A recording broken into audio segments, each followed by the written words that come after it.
Let's move on to that story. In the heart of Kiambu County, quite environmental revolution is taking root, led not by global organizations or high-level policymakers, but by passionate university students. As water sources across the country dwindle under pressure from climate change and poor land use, students from the Kenyatta University are a testament that change is sprouting from the ground up, literally.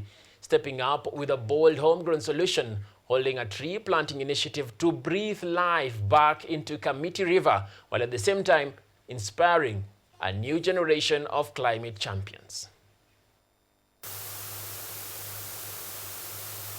Once a thriving lifeline, Kamiti River in Kiambu County now flows with a silent cry as its water diminished, its springs dying. For over 200,000 households, this river is more than a natural resource, it's survival. For us as Kiambu Water Team, I can tell you for free, this small river supplies a population of over 200,000 Kiambu residents, especially the Kiambu town. And for the longest time, we have been having challenges with the river drying up, especially during the dry season. So as Kiambu Water, we had to go back to the roots, to go back to the source of water. In a bold initiative, students from the Kenyatta University, under the guidance of the University Tree Planting Committee, partnered with local environmental groups to breathe new life into Kamiti River. This initiative is led by Kenyatta University in collaboration with Kamiti River and also other stakeholders, including Kiambu County through Kiambu Water and many other stakeholders. There are many community groups that are also involved. We are involved in a number of activities, especially on planting indigenous tree species in this area. Make sure you can mchanga smart. So the next 30,000 indigenous trees carefully chosen not just for their resilience but for their ability to filter water, stabilize soil and support naturally occurring organisms.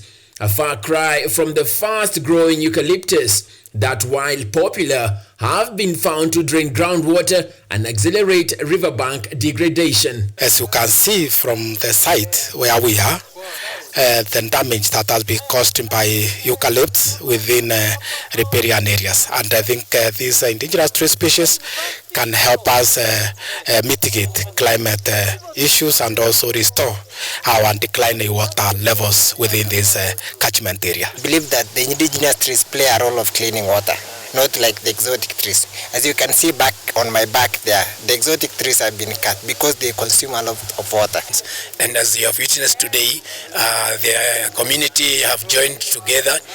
They are cutting down these eucalyptus species around the riparian areas, and they are also coming together with other people to plant the indigenous and water-friendly species. The project goes beyond just planting. It's education, empowerment, and ecosystem restoration. Affects us as the youths, and I am really happy that we get to engage with other people, to learn from them, and also to give inputs and insights on what is needed to be done.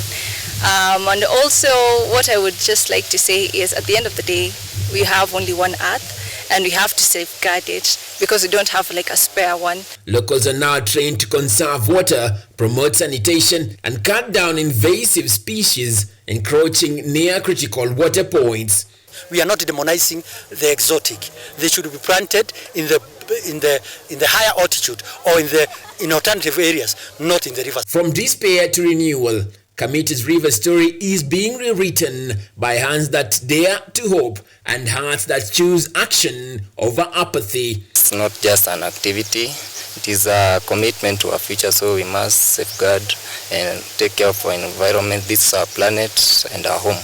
It is not just a tree planting drive, it's a declaration that when empowered, the youth can lead the charge against climate change, environmental degradation, and water scarcity. Youth have like a very good impact in whatever we do. So when we say something and when we want to do something, it will come to fruition. We saw it when we were rejecting the finance bill, and I will advocate for them to also be here when you're talking about environmental sustainability. Well, this is very warm, and you feel very excited when you see young people doing the things that we would like them to do. You see, in other areas you fight, people are drunk, you fight others not, liking to have that climate awareness. And therefore, as for me, today was a nice day. The initiative perhaps reminding us that the solutions to some of our most pressing environmental challenges might just lie in going back to our roots, literally. Hope it will grow. It will help us conserve this Kamiti River and also restore the declining water levels within this Mau Mau cave in Githunguri. Ewe Mungu bariki muti. Asanteni. The role of the youth, particularly in ensuring the environment is well conserved, has very well been laid out today during this tree planting occasion led by the Kenyatta University, with students from various faculties joining in to ensure that the river catchment area is put in a better state, not only for today but also for those who are consuming this water, using it in a way that can be able to supply them and give them good and quality water all through the years coming. Emmanuel Kutosi,